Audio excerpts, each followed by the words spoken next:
Hello students, today we will start kinematics chapter 4 part 3. Last video में हम लोगों ने वेक्टर एडिशन किया था by the tail head method and by the triangle law of the vector addition.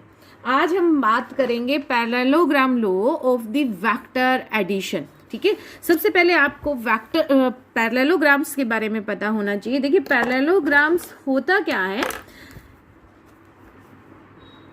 It is a polygon with the four sides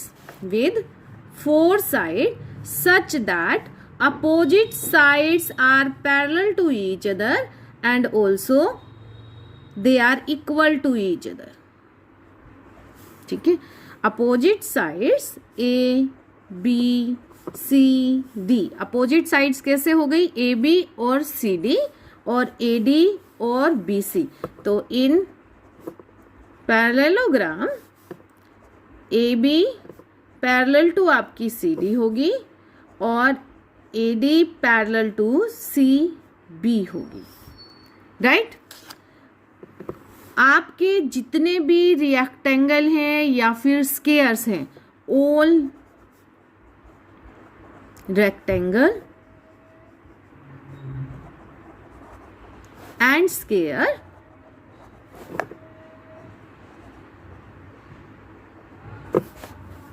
are parallelogram. जितने भी rectangle या squares होते हैं वो सभी क्या होते हैं? पैरेललोग्राम होते हैं. ये इसके इक्वल और ये साइड्स इसके इक्वल. ठीक है, पैरेलल तो होती हैं और साथ में सेम भी होती हैं. ठीक है, हाँ, जरूरी नहीं है कि सभी के सभी पैरेललोग्राम आपके रेक्टेंगल या स्क्वायर हों, but all rectangle and squares are the parallelogram. अब यहां पर हमारे पास है parallelogram law of the vector addition. ठीक है, इसमें क्या होता है कि अगर आपके पास टू वेक्टर्स, सपोज करो हम यही डायग्राम ले रहे हैं, two vectors represented the two sides of a parallelogram. Suppose हमने लिया इस तरह से,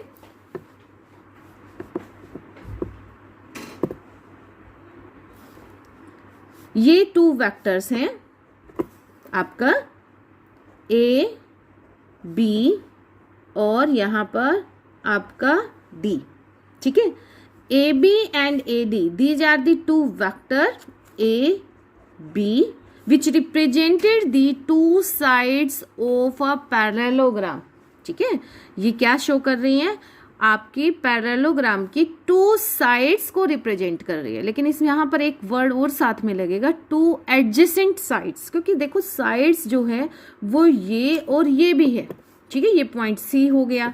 ठीक है, ये और ये भी साइड्स ही है, लेकिन हमें कौन सी लेनी है? Which are adjacent sides. तो एडजेसेंट साइड्स क्या होती है? Which originate from the same point. तो जैसे ये AB और AD जो है आपकी, वो कहाँ से ओरिजिनेट है? फ्रॉम द पॉइंट A से.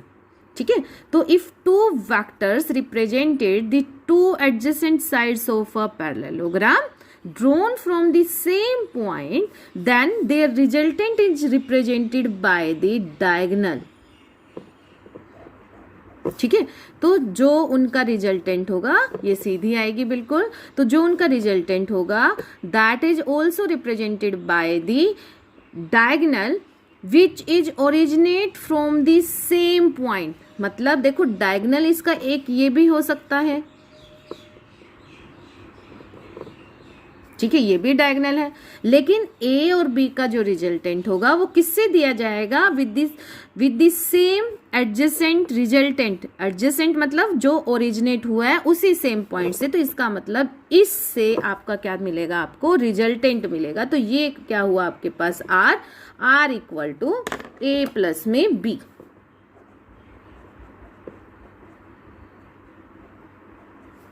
ठीक है,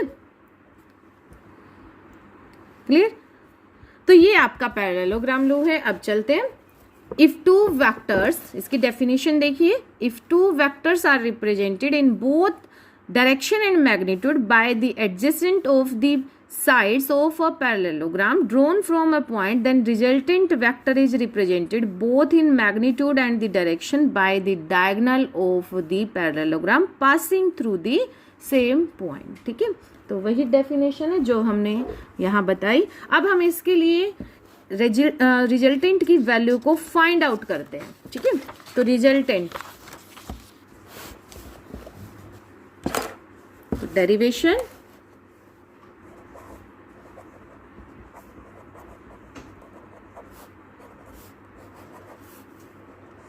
बना लीजिए. पहले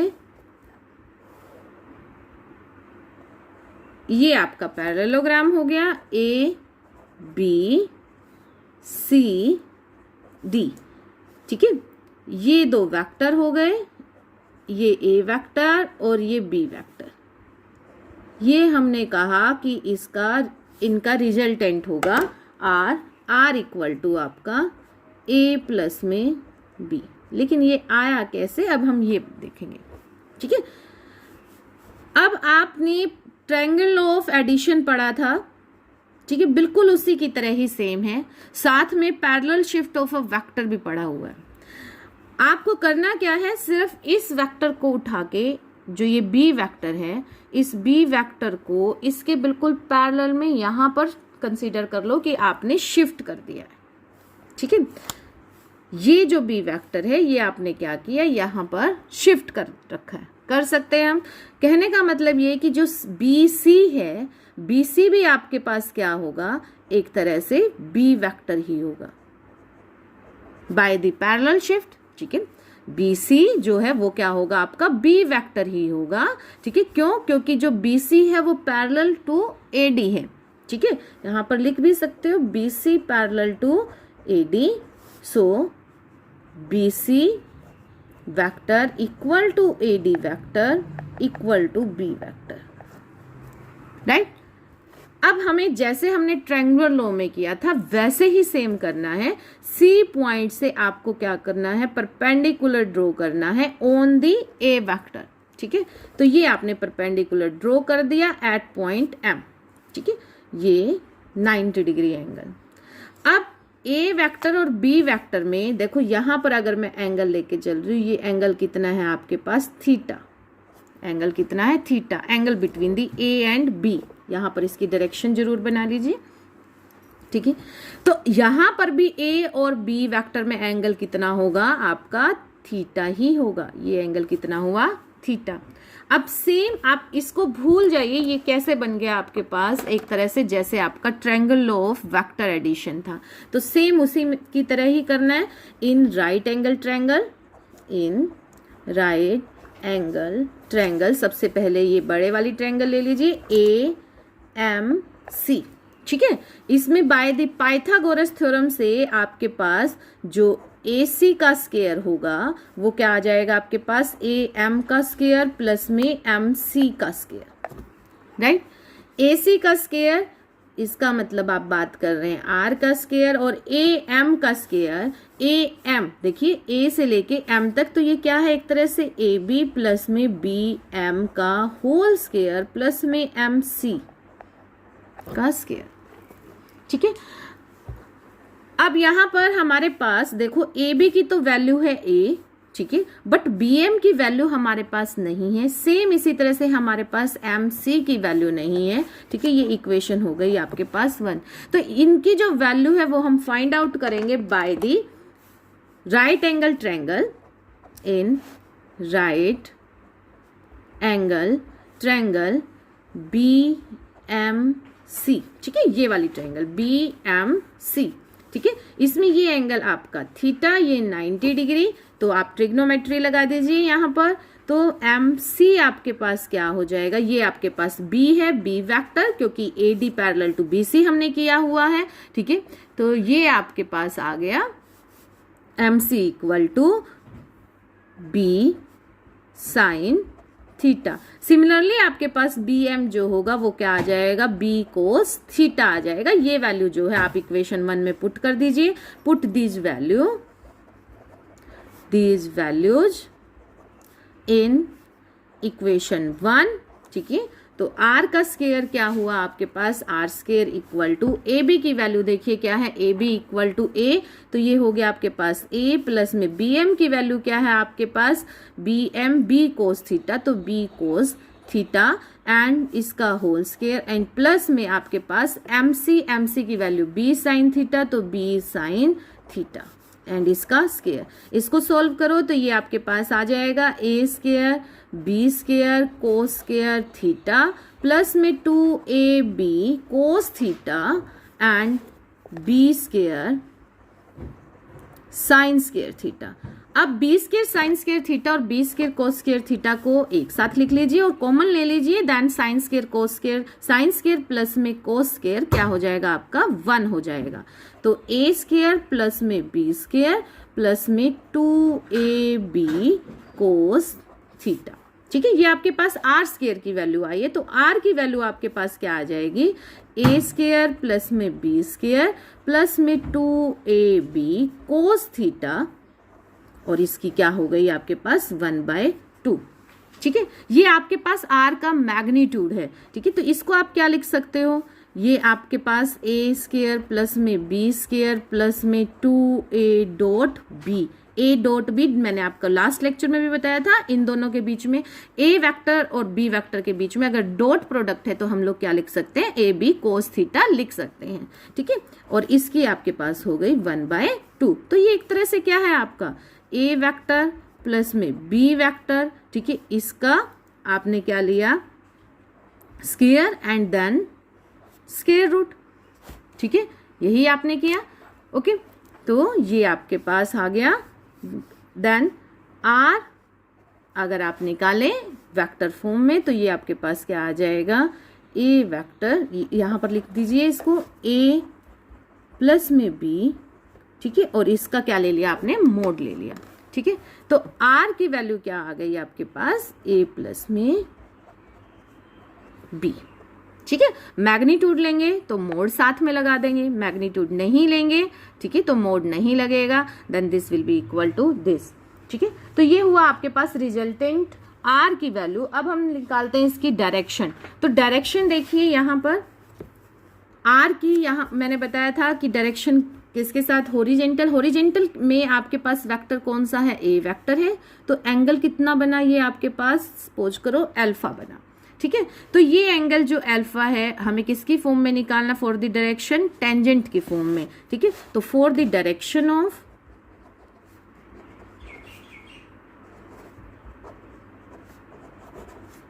आर, इसके लिए आप क्या निकालेंगे, टेंजेंट अल्फा।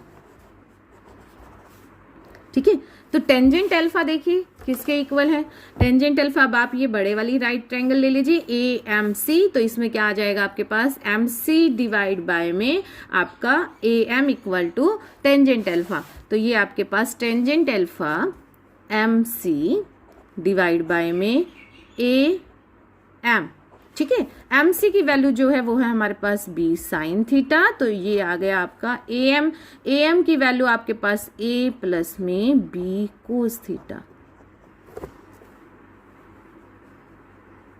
राइट, तो ये आपके पास टेंजेंट अल्फा। अब हमें चाहिए टेंजेंट इनवर्स, हमें चाहिए अल्फा, तो अल्फा इक्वल टू हो जाएगा टेंजेंट इनवर्स कर दीजिए इसको, tangent of inverse B sine theta divide by में ए प्लस में B cos theta.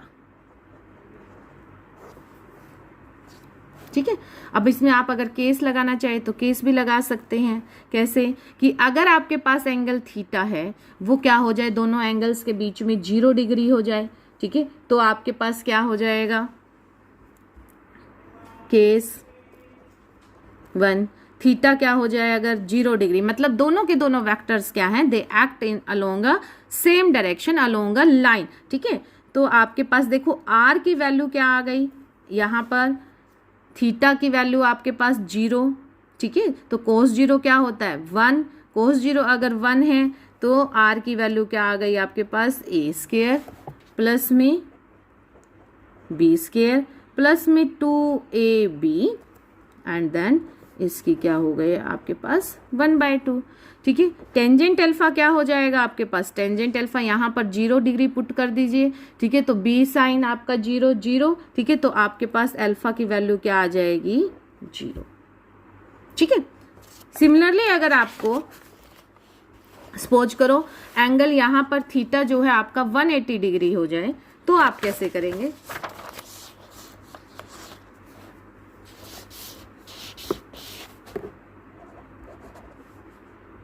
If theta equal to 180 degree, तो आर की वैल्यू क्या हो गई ए स्क्वायर प्लस में B square plus 2ab cos 180 degree and इसका क्या हो गया 1/2। तो कोस 180 क्या होता है -1, तो यहाँ पर ए स्क्वायर प्लस में बी स्क्वायर माइनस में 2ab और इसका क्या आ गया आपके पास 1/2।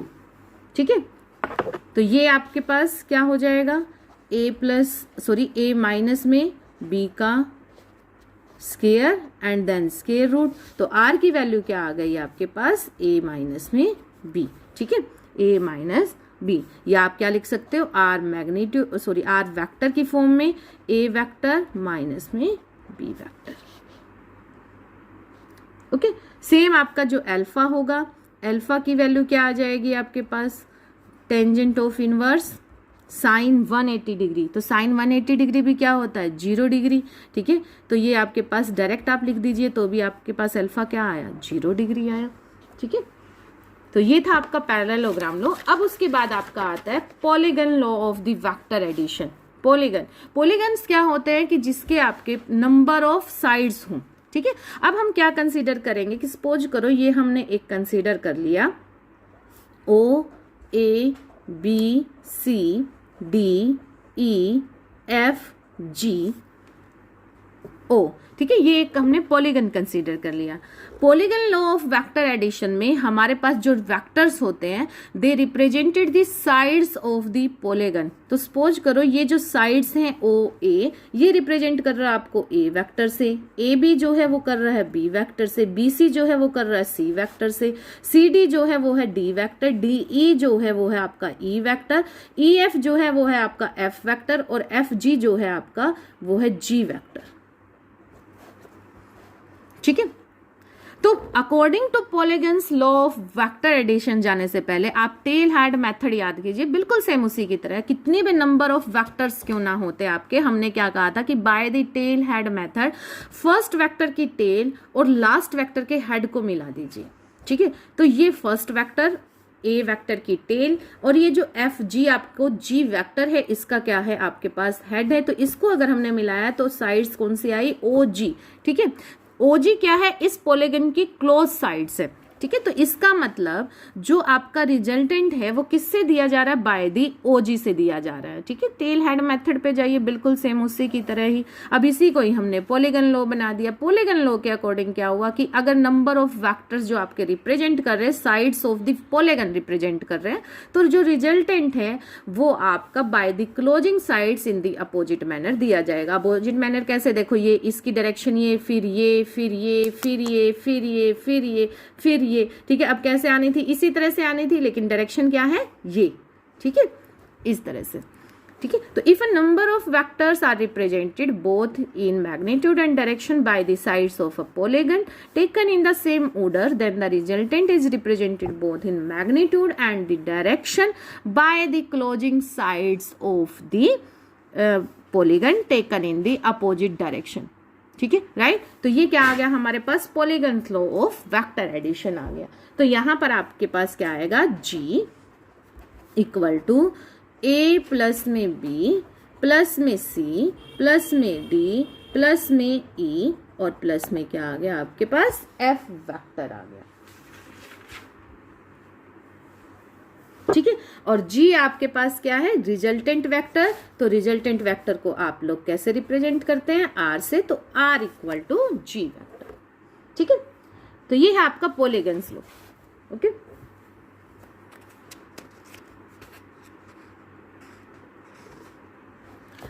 अब हम थोड़ा सा जीरो वेक्टर और पढ़ लेते हैं। पहले वैसे डेफिनेशन तो आपने पढ़ी ही हुई है, जीरो वेक्टर या नल वेक्टर। बनता कैसे है ये देखिए,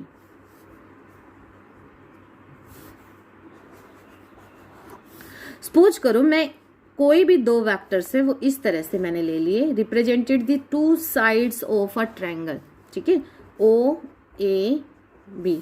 अब देखिए ट्रायंगल लॉ के अकॉर्डिंग इनका रिजल्टेंट जो है वो इस क्लोज साइड से दिया जाएगा बाय द थर्ड साइड से, ठीक है, इन द अपोजिट डायरेक्शन, ये डायरेक्शन ली। लेकिन अगर इसी की ही मैं डायरेक्शन अपोजिट कर दूं, ये ओ ए, ये ए बी और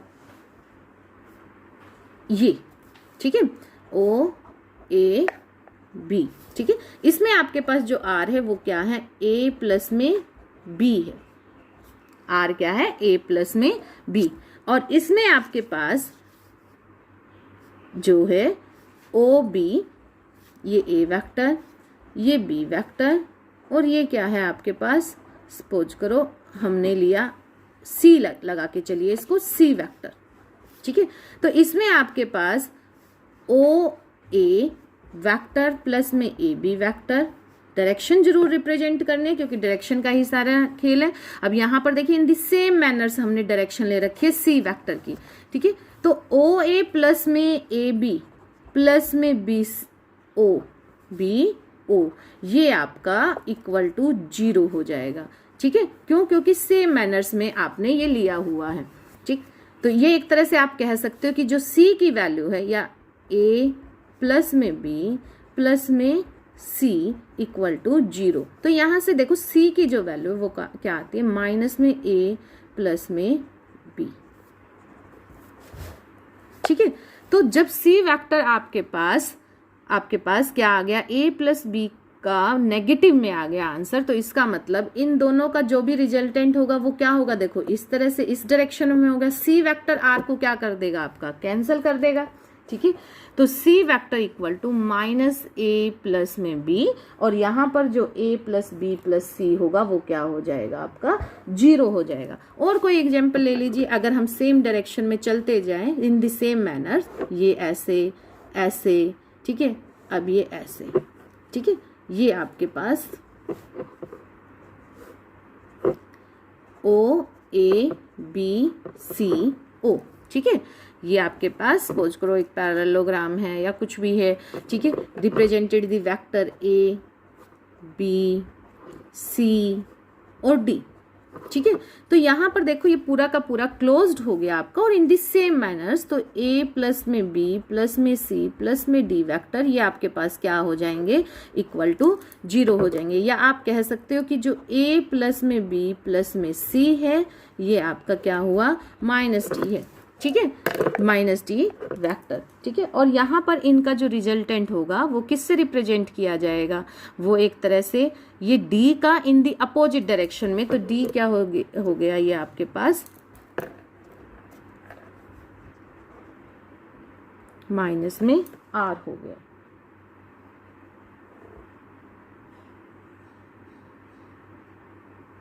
ठीक है। क्योंकि जो डी वेक्टर होता अगर आपका इन दी अपोजिट मैनर्स में तो वो क्या बनता, आपका रिजल्टेंट बनता, बट यहाँ पर क्या है आपका इन द सेम मैनर्स में ले लिया, तो जो डी है वो आर, बट इन दी अब इन डायरेक्शन क्या हो गई, पहले देखो ये आती डायरेक्शन रिजल्टेंट के लिए, लेकिन अब हमने क्या ले रखी है, ये ले रखी है, ठीक है। तो ये क्या हो जाएगा, रिजल्टेंट के अपोजिट हो जाएगा, तो इसकी जिसकी वजह से क्या हुआ, ये आपका एक दूसरे को कैंसल आउट कर देगा, ठीक है।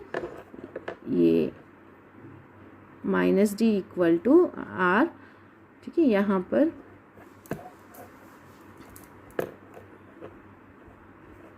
प्लस में R, A plus B plus C equal to R, right, ठीक है। तो माइनस डी की वैल्यू क्या आ गई आपके, आर के इक्वल आ गई, या आप लिख सकते हैं D vector equal to minus में आर, ये आपको लोगों को लिखना है, राइट। तो ये था आपका पॉलीगन्स लॉ।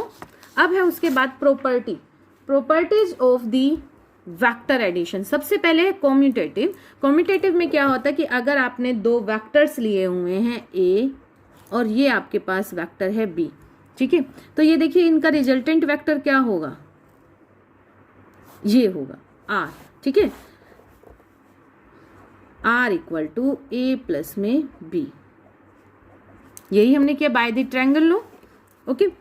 तो कम्यूटेटिव प्रॉपर्टी क्या होती है, कम्यूटेटिव में a प्लस बी जो है that will be equal to b plus में a, ठीक है, ये होती है। तो ये कम्यूटेटिव होते हैं। कैसे कैसे देखिए, a ये आपके पास a, ये आपके पास b, इनका जो रिजल्टेंट होगा by represented the r equal to a plus B. लेकिन अगर मैं b प्लस a कर दूं तो यहां से क्या करो, इसको पैरेलल शिफ्ट कर दीजिए, ये हो गया आपका parallel shift b vector. a को भी पैरेलल शिफ्ट कर दीजिए, ये हो गया आपका a, ठीक है। अब b प्लस a अगर करेंगे तब भी तो यही आएगा आपका, ठीक है। a प्लस b किया आपने तब भी क्या आया, r आया। b प्लस a करेंगे तब भी क्या आएगा, r आएगा, ठीक है। तो इसलिए क्या हुआ, a प्लस में b equal to b plus में a, ठीक है। सेकेंड प्रॉपर्टी है एसोसिएटिव प्रॉपर्टी। एसोसिएटिव में क्या होता है कि अगर हमारे पास सपोज करो 3 वेक्टर्स दिए हुए हैं, ठीक है, 3 वेक्टर्स सपोज करो a प्लस बी प्लस में c, ठीक है, ये 3 वेक्टर्स का हमें एडिशन लेके चलना है। तो इसमें कम्यूटेटिव प्रॉपर्टीज में आप क्या लगाते हो कि a प्लस बी को पहले ऐड करो, सॉरी a और b को पहले ऐड करो देन c को ऐड करो, that will be equal to a plus, फिर उसमें क्या करो b प्लस सी का रिजल्टेंट। देखो इनका मीनिंग समझो, इसका मतलब है कि पहले a प्लस बी को ऐड करना है और फिर उसमें c को ऐड करना है। इसका क्या मतलब है कि a में b प्लस सी का एडिशन जो है वो आपको ऐड करना है। तो हमने ये यहाँ पर 3 वेक्टर ले लिए a b c, ठीक है। अब पहले चलते हैं a प्लस बी।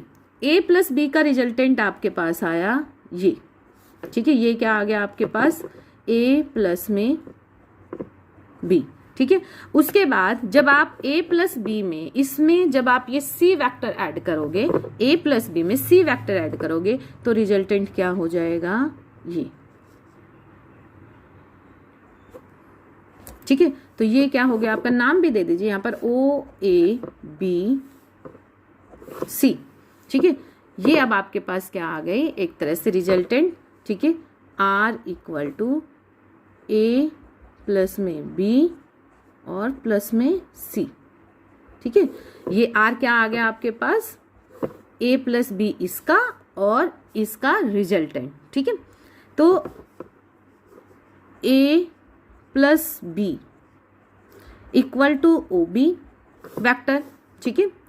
अब a प्लस b प्लस में सी वेक्टर, इसका मतलब क्या हुआ कि आपको क्या करना है, ओ बी वेक्टर प्लस में बी सी वेक्टर, ठीक है, जो किसके इक्वल आया आपके पास, ओ सी के इक्वल आया, ठीक है, equal to R, equal to R. अब आप चले जाइए दूसरे मेथड पे जो आपका है a प्लस में b प्लस सी। तो पहले इसमें b प्लस सी को करके दिखाइए ऐड। तो ये आपका b वेक्टर, ये आपका c, तो इनका जो रिजल्टेंट होगा वो क्या होगा, ये क्या है आपके पास b प्लस में c, ठीक है। तो यहाँ पर लिखिए b वेक्टर प्लस में c वेक्टर इक्वल टू, ये आपको दिया गया ac वेक्टर से, ac वेक्टर, ठीक है। और साथ में अगर मैं यहाँ पर कर दूं a प्लस में b प्लस में c, तो इसका मतलब मैं किसकी बात कर रही हूँ, ओ ए वेक्टर प्लस में ए सी वेक्टर की बात कर रही हूँ। तो ओ ए प्लस में ए सी का भी जो रिजल्टेंट आएगा वो क्या आएगा, यही ओ सी तो आएगा, ओ सी वेक्टर, ठीक है। तो ओ सी वेक्टर क्या हुआ आपके पास, आर हुआ। तो यहाँ पर आर की ही वैल्यू क्या आई, ए प्लस में बी प्लस सी। तो इसका मतलब दोनों क्या आ गए आपके इक्वल। सो ए प्लस बी प्लस सी, जिसमें आपने पहले a प्लस बी किया, ये इक्वल टू होगा आपका a vector then b plus C का जो रिजल्टेंट है उसका, ठीक है, क्लियर। तो ये क्या आ गया आपके पास, एसोसिएटिव आ गई। डिस्ट्रीब्यूटिव क्या होती है, डिस्ट्रीब्यूटिव होती है कि अगर हम लोग कोई भी वेक्टर एडिशन है उसको हम लोग किसी भी नंबर से अगर मल्टीप्लाई कर दे, सपोज करो हमने लिया वो लैम्डा, तो लैम्डा a प्लस में b according to distributive property ये क्या हो जाएगा आपका इनको इंडिविजुअली भी मल्टीपल अगर हम लैम्डा से करें तो क्या आएगी आपके पास वैल्यू सेम, तो लैम्डा ए प्लस में लैम्डा बी। ठीक है, तो ये था आपका डिस्ट्रीब्यूटिव प्रॉपर्टी। तो आपने कितनी प्रॉपर्टी पढ़ी, कम्यूटेटिव पढ़ी, ठीक है, कम्यूटेटिव, देन आपने एसोसिएटिव एंड देन आपने डिस्ट्रीब्यूटिव प्रॉपर्टी। ठीक है, ये तो थी आपकी वेक्टर एडिशन की बात। अब हम चलते हैं subtraction of the vector. Subtraction,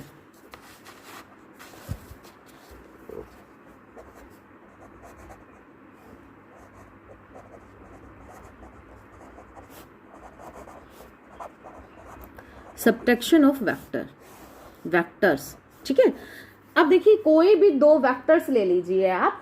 suppose करो एक आपने ले लिया ये ए वेक्टर, ठीक है, एक आपने ले लिया ये बी वेक्टर। ठीक है, अब इसको आप अगर मैं ये आर जो रिप्रेजेंट अगर करूं तो ये तो क्या हो गया आपका R equal to A plus में बी हो गया। ये तो इनका क्या शो कर रहा है, एडिशन शो कर रहा है। इनका सब्ट्रैक्शन शो करने के लिए आप क्या करो, इसको पैरेलल शिफ्ट कर दो, बी वेक्टर को पैरेलल शिफ्ट कर दो। ठीक है, अलोंग द सेम लाइन, तो आपने क्या कर दिया, यहां नीचे शो कर दिया ये। ठीक है, ये क्या है आपका बी वेक्टर। ठीक है, अब इनका रिजल्टेंट क्या होगा, ये बी वेक्टर जब आप इसमें पीछे बैकवर्ड डायरेक्शन में लेके आएंगे तो ये आपके पास क्या हो जाए, देखो इसको हमने क्या किया, यहां पर बैकवर्ड डायरेक्शन में पैरेलल शिफ्ट कर दिया। ठीक है, और इसकी डायरेक्शन भी हमने क्या ले ली, अपोजिट ले ली। तो ये अब क्या हो गया आपके पास माइनस बी वेक्टर हो गया। अब इन दोनों का जो रिजल्टेंट दिया जाएगा वो किससे, देखो इसका ये हेड और ये ए वेक्टर की टेल, तो इनको क्या कर दो आप, ये कर दो। ठीक है, तो अब जो रिजल्टेंट आएगा आपके पास आर, वो क्या आएगा, ए प्लस में माइनस में बी वेक्टर। ठीक है, एक तरह से ये क्या हो गया, ए वेक्टर माइनस में बी वेक्टर। ठीक है, तो ये इस तरह से आप क्या कर सकते हो, सब्ट्रैक्शन कर सकते हो। जरूरी नहीं है कि आप इसी को ही रिप्रेजेंट करो। ठीक है, इसी तरह से आप इसको भी अपोजिट मैनर्स में लेके जा सकते हो, लेकिन अपोजिट मैनर्स में पहले आप क्या करोगे, पहले इसकी पैरेलल शिफ्ट यहां करवाओगे, फिर उससे अपोजिट डायरेक्शन में यहां करोगे। करके देखते हैं, चलो। ये आपके पास देखो ए वेक्टर, ये आपके पास बी वेक्टर। ठीक है, कोई कहता है कि हम तो ए को शिफ्ट नहीं, सॉरी बी को शिफ्ट नहीं कराएंगे, हम तो ए को अपोजिट में लेंगे। तो किस तरह से करेंगे आप, यहाँ पर ये आपके पास हुआ बी वेक्टर, ये आपके पास ए वेक्टर। ठीक है, ये ए की डायरेक्शन हैड इस तरह। ठीक है, अब आप क्या करो, इसको पैरेलल शिफ्ट कर दो, पैरेलल शिफ्ट यहाँ पर कर दो और अपोजिट मैनर्स में कर दो। इससे ये क्या हो गया, माइनस में ए। ठीक है, अब जो रिजल्टेंट आएगा देखो बी का और ए का, ये माइनस ए का, वो क्या आ जाएगा आपके पास, ये आएगा।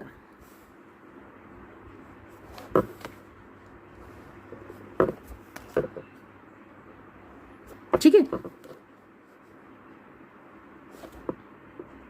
अब आपका फर्स्ट क्या बन गया, बी बन गया। ठीक है, और ये क्या हो गया आपके पास माइनस ए।